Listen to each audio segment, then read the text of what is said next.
I think that both gold and Bitcoin have become risk-on assets in this latest market cycle since the COVID bottom in 2020. That's interesting because gold used to be completely a counter position. It used to do the opposite of what the markets would do, the stock market would do.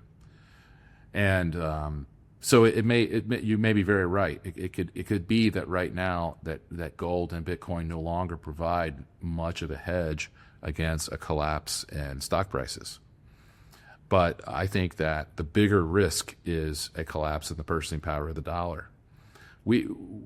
Our entire treasury system is completely out of control, and I'm very hopeful and optimistic that Elon and his efforts will be successful and they'll get it under control. But currently, right now, this year in 2025, we've already racked up an $850 billion primary deficit in government spending, which puts us on track for something between 3 and 4 trillion in deficit spending this year. Right. And Mark, I would love to be wrong, but you fucking call me when government spending actually declines, and I'll come rub your feet or something. Yeah. I mean, I just don't. I will believe it when I see it, and until I see it, the idea that we're running something between 8 and 10% of GDP in deficit spending with full employment, that is a recipe for outrageous levels of inflation. I mean, this is an absolutely out of consensus call, like many of my calls have been over time. But I think you'll see at least a 50% devaluation of the dollar over the next 6 to 8 years. And I don't even think that's an aggressive call. I think that's absolutely inevitable. And so yeah, I think you've got to hedge against the decline of the dollar in both Bitcoin and gold.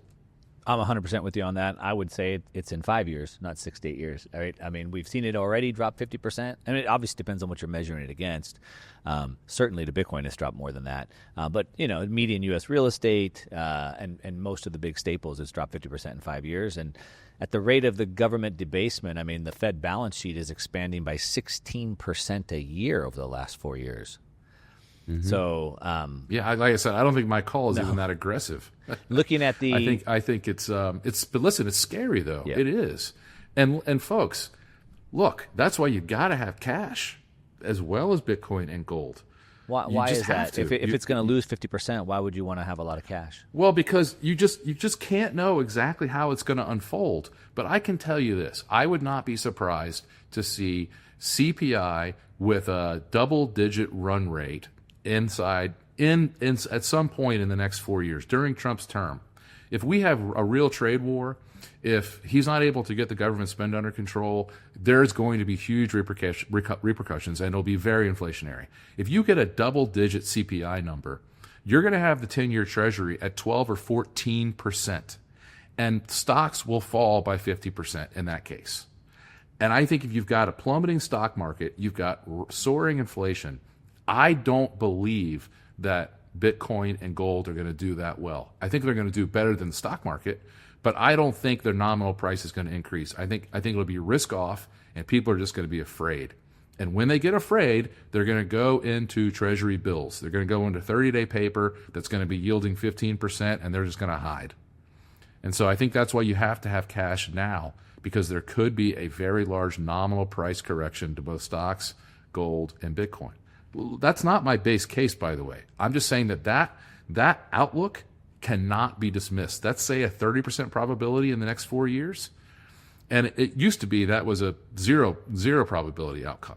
So that as that continues to increase, you have to be hedged, and an important hedge is cash. So the going from the crash up or melt up thesis, which was your big time base case, it's now diminishing a little bit to the potential of maybe having some crash, is what you're saying. Yeah, my base case is that you're going to see inflation at 6 to 8% for the next 5 years, and that you'll see Treasury bonds at bouncing around between 5 and 7%, and that you'll see stocks trading depending upon growth rates at 18 to 20 times. And that you'll see gold and Bitcoin continue to appreciate. I don't think you're going to see gold appreciate at 40% a year every year. But yeah, I think that there is a very, very substantial risk of a big correction in equity prices, but that correction does not need to come in a 1987 22% one-day move. It could easily come, as it did in the 1970s, primarily through the impact of inflation. So you could have a decade where the stock market goes up and down, doesn't really go anywhere nominally, but loses 50% of its value because of inflation.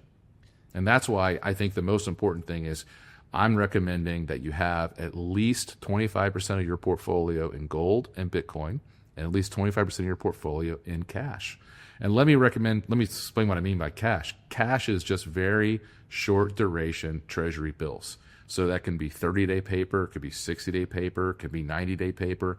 If you need a little more yield, you can even go out to like 3-year paper, you'll probably be okay. But you want to have short duration fixed income to be liquid in the event that there is a sharp correction. When you say sharp, I mean, you referenced a couple time periods. I think about a sharp correction probably more taking the shape of like a 2020 V shape, right? You mentioned where everything sort of changed in 2008, and that's sort of, I kind of look at the market that way as well.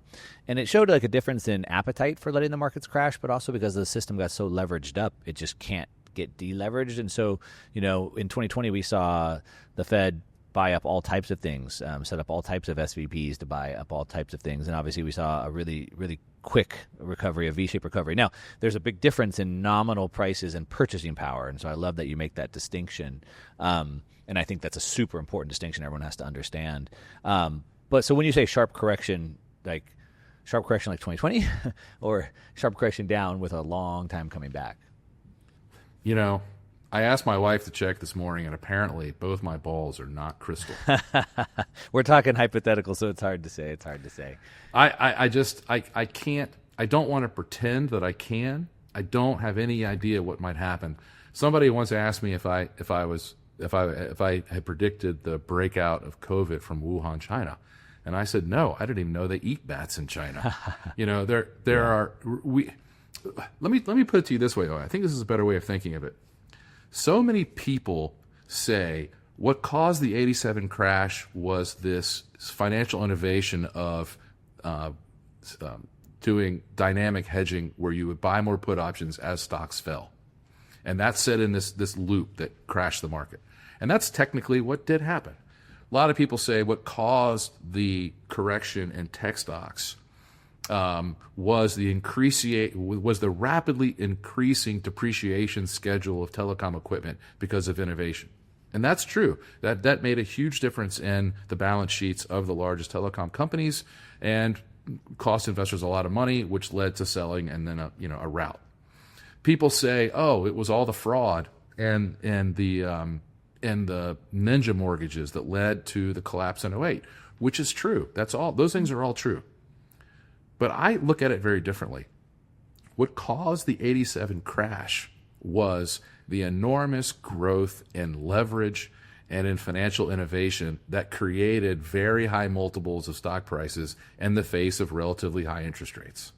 What caused the crash in 2000 wasn't the depreciation schedule of the telecom equipment. It was the fact that stocks were trading at 50 times earnings. Mm-hmm. What caused the mortgage bubble wasn't just the fraud. Yeah. It was the fact that there was $10 trillion in mortgage debt that had never existed before 5 years earlier and that couldn't possibly have ever been paid off or maintained.